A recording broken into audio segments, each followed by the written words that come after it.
Today we're going to read Circumference and the Great Knight of Angleland, a math adventure written by Cindy Neuschwander and illustrated by Wayne Geehan. Now remember, as we read, to keep an ear open for those important vocabulary words we talked about in yesterday's lesson.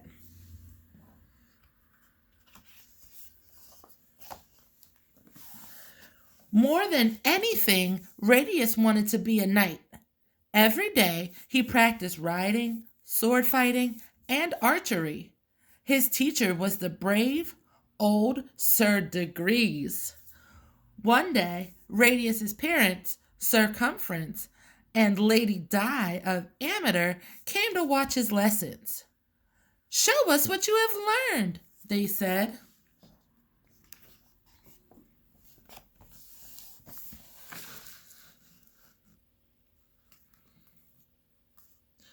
In the riding ring, Radius mounted his horse, and Sir Degrees gave directions. "Knightly right angle, trot!" shouted Sir Degrees. Radius rode his horse at a trot to the center of the ring and made an exact right angle turn. It formed a perfect corner. We talked about that yesterday. Right angles are also called square corners.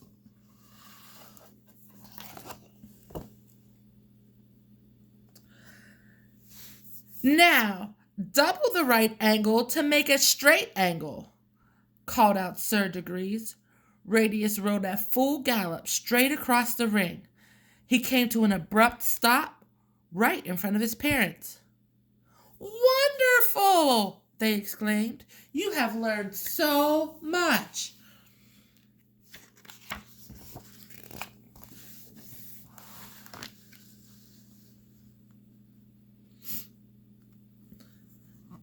At supper, Sir Degrees said, "Radius is the best squire I have ever taught.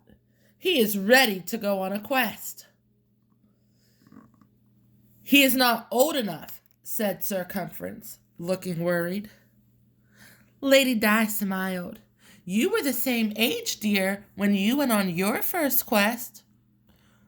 Radius sat up straighter. "I am ready, Father," he said. "Please let me go." Circumference slowly looked at each of them. Finally, he smiled and nodded.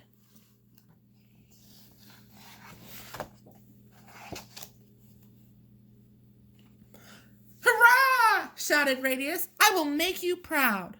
But how should I find someone in need of help?" "Our neighbor, King Lel, has disappeared," Sir Degrees answered. "Many have set out to find him, but none have ever returned." "I will search until I succeed," promised Radius.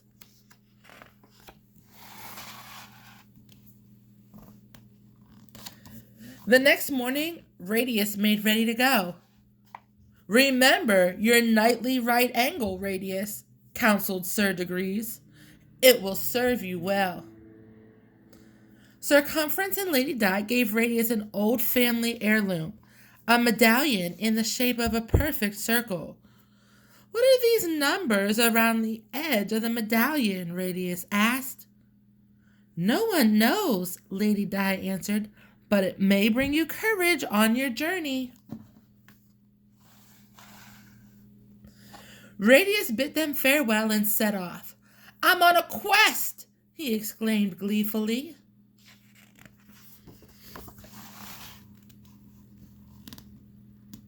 Radius rode for many days through the countryside. One day, he came upon a tiny village where all the cottages had rooftops pointed in steep angles. "What a quaint little town," thought Radius. "Mother would call it cute." He asked the villager about King Lel.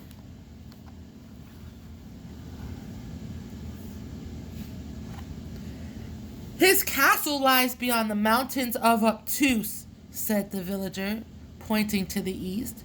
"But take heed, there are tales of strange creatures and dangerous labyrinths. No one traveling there has ever returned." "I hope to be the first," said Radius. Farewell and thank you. Up and down through the mountains of Obtuse, Radius rode eastward. Finally, Radius came upon a walled castle surrounded by a watery moat. He rode cautiously onto the drawbridge. It creaked and groaned with every step. As he neared the middle, the drawbridge began to crumble. Quickly, Radius urged his horse across. Just as they reached the other side, the old drawbridge collapsed into the water with a tremendous splash. "Oh, that was close!" Radius exclaimed. He rode through the high gates of the castle. In the courtyard, Radius saw a parchment hanging on the door. He took the parchment and read the faded writing. "Warning! Stranger, friend, or foe, dangers wait as forth you go. You must make a nightly rite, finding next big straight and slight. One wrong turn means loss to all in a writhing, screaming fall. Find the right to reach the king, or you will feel the dragon sting." The brothers Zig and Zag.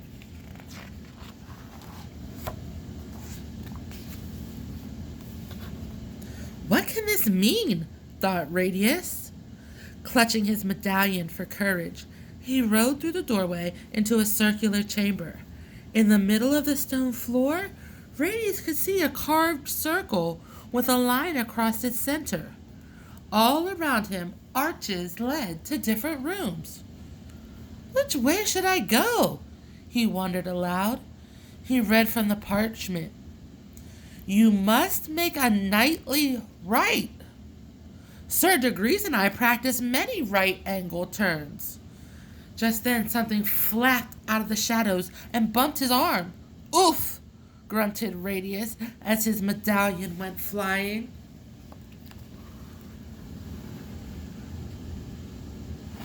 The medallion rolled away and came to a stop on the carved stone circle. Radius noticed that the number 90 pointed directly toward one of the arches.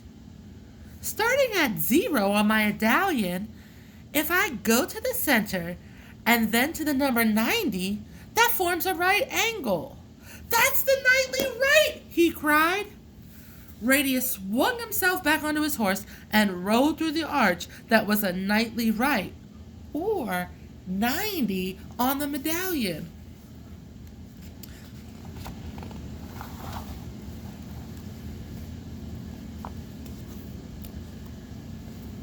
The way was dark and damp around him. Unseen things scuttled in the corner. By the light of a flickering candle,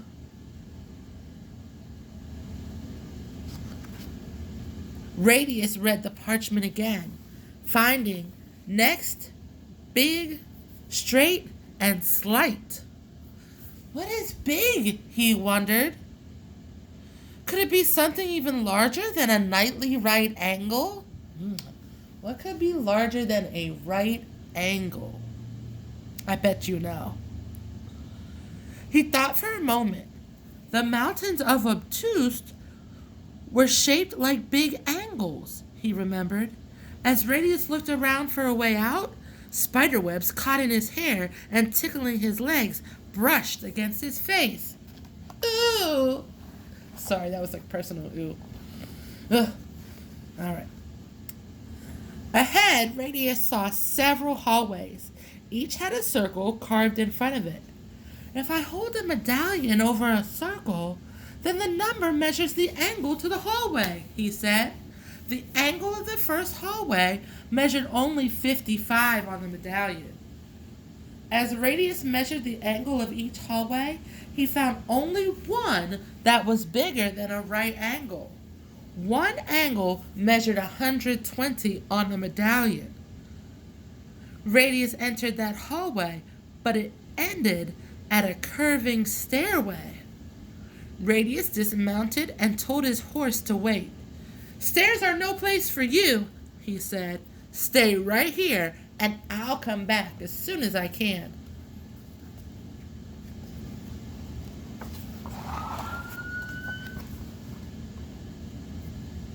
Their stairway down was narrow and steep.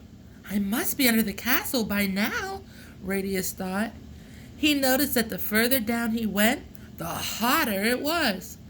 The stairs came to an end at a fiery pit where huge flames leaped up like angry snapping jaws. 2 bridges spanned the inferno. They both started from the same spot, but they crossed the fire pit at different angles. After big, the parchment reads straight, Radius remembered. That's 180 on my medallion. You can't get an angle straighter than that. He took a deep breath and ran across the bridge that went straight over the roaring fire. On the other side, Radius heaved a sigh of relief. He opened a heavy door and entered a dark tunnel. The door clanged shut behind him.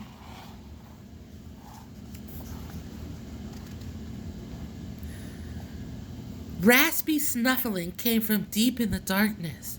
4 glowing eyes appeared and began moving toward him.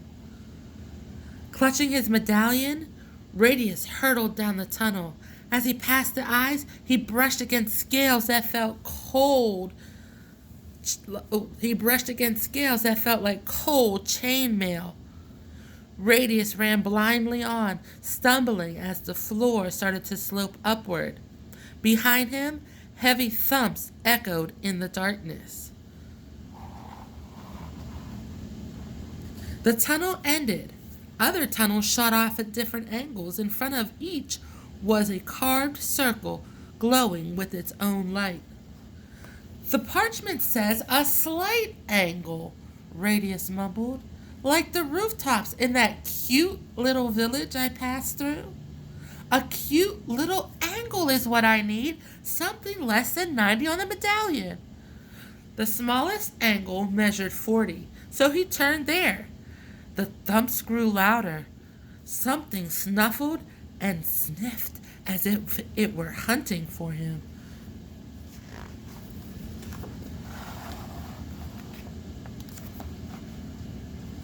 Radius ran through the darkness. Next will be the right to reach the king, another nightly right angle of 90. At least that last angle will be easy, he gasped. He was wrong. In the dim light, he came across 4 corridors, which all seemed to be right angles. Fingers fumbling, he measured quickly with the medallion. 90, 90, 90, and 90 again? Slow down, Radius told himself, and measure once more. He carefully lined the medallion and read the numbers. The first angle was 93. Too big, he said. The next angle was 85. Too small, he muttered. The third was 89. Almost right, he said. Then there was a great whooshing sound, and thick smoke filled the tunnel.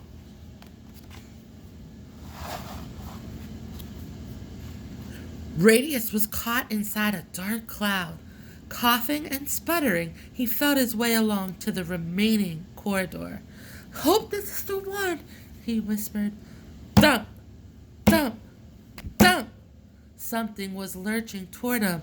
He stumbled. Suddenly, Radius ran into a wall of stone. He was trapped. The thumping grew louder. Whatever it was big, and it was right behind him.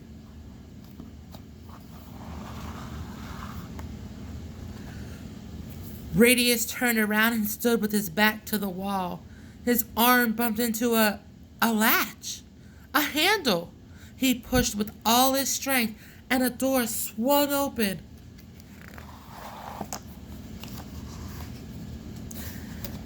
Brilliant sunshine met his eyes. Welcome, a voice bellowed. Who might you be? Radius squinted into the brightness. I am Radius, son of Sir Cumference and Lady Di of Ameter, and squire to Sir Degrees. I am searching for King Lel. It seems you have found him, chuckled the king. But how did you do it? Radius bowed. My medallion helped me figure out which paths to take. Knowledge gave me the courage to keep going, he explained. But there were frightful things in there. Doesn't look so frightful now. A whimpering came from behind the door. King Lel opened it wider. Radius jumped back. Dragons, he gulped. A pair of them. They are my loyal pets, the Lel dragons, explained the king. He scratched their heads. The poor beast and I were trapped in the maze by my evil cousin Zig and Zag. But we are free now that you have found the way through the labyrinth.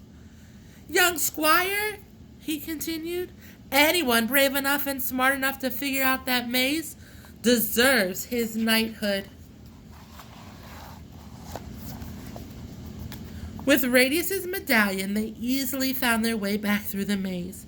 To celebrate King Lel's freedom, invitations were sent to all the neighboring knights and ladies. Sir Cumference, Lady Di of Ameter, and even old Sir Degrees came. Radius and King Lel went to the moat to greet each group of guests. When King Lel whistled and called out, "Parallels!" the two dragons stretched across the moat, side by side. They became a living drawbridge for the guests to cross.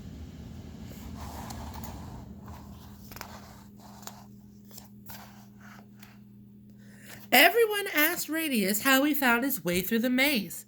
I discovered the secret of the medallion, Radius said. The numbers divide a circle into 360 parts. I can use those parts to measure any angle. I call the parts of a circle degrees in honor of my teacher, Sir Degrees.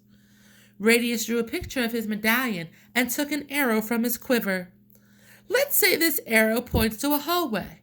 The number shows how many degrees are in the angle. A right angle measures 90 degrees. A straight line measures 180 degrees. I call angles bigger than 90 degrees obtuse after the mountains of obtuse. Angles smaller than 90 I call acute. They look like the rooftops in a small village I traveled through. King Lel told Radius to kneel. For your bravery and intelligence, I knight you, Sir Radius, the king proclaimed. From this day forth, let the kingdom be called Angleland. Banners will fly on every castle tower. They shall show nightly right angles of 90 degrees, small, acute angles, large, obtuse angles, and straight angles of 180 degrees. Rise now, great knight of Angleland. The crowd cheered and Radius rose to greet them.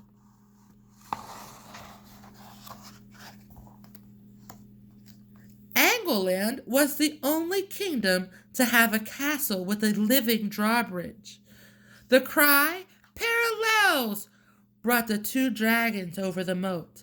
They became so famous that today, parallel means any straight lines side by side, the same distance apart, like the Lel dragons.